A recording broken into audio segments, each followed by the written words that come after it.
Hi, I'm Nick Bonner for treestuff.com. We're here with Keith Luscinski. So first thing we're going to do is talk about hip thrusting. Yeah, hip thrusting. I mean, that's been phased out for like 1,000 years now, right? People still do it. You'd be surprised. A fair amount of people, actually. So I think I remember how to do this. Let's see. Oh, look at that. We have the Petzl L1D up at the top, and you can see what it does is you can hear it kind of clicking. So it spins freely the one way, but it gives my hair is standing up right now. Look at this.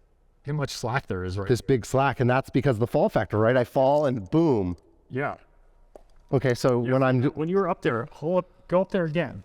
I know it's really tiring to hold yourself. It isn't because of this Petzl pulley. I love it.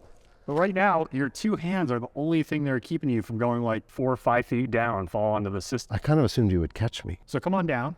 Oh God, this is the time where he tells me there's a Petzl product that's gonna fix this. Oh, am I right? The one that's already on your harness. Wow. So look at the planning. So right now you're on the short fixed length bridge here, but here you have the adjustable bridge that lets you float your zigzag out at arm's reach. So you can still hip thrust, but you can pull on the tail of the rope below your zigzag instead of above the zigzag.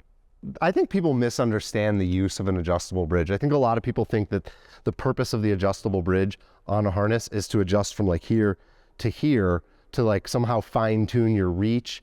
That's not what it's for at all. It's primarily for this technique. Exactly, yeah.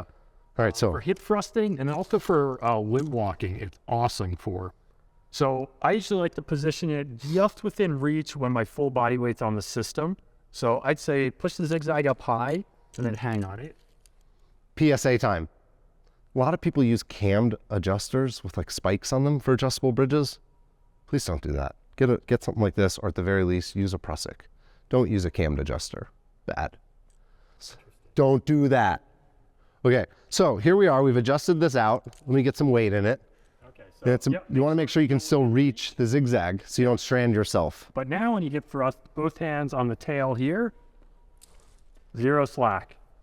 No sit back. And that's also an efficiency thing, right? Because like, sure, it's easy for me to hold, but I don't have to take one hand off, pull here. I don't lose anything if I give any of it back. Yeah.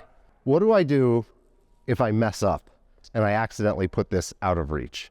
Oh, so my pro technique is with your left hand, pinch the two halves of your bridge on the carabiner there. Yeah. And then with your other hand, you're going to shift your right hip high and pull up with your right hand like that. Yep. And then reset, do it again. There. So if you do find yourself with an adjustable bridge and you've set yourself too far out, now you're able to reach much higher. Yeah. And other benefit of the adjustable bridge is if you pretend you're doing a little bit of a limb walk here. Oh, right. Because you get out at, when you're normal on a limb walk and you get out at that really far angle, you still have to pull yourself back in hand over hand. Exactly. So you're saying that if I'm all the way out like this. Yep.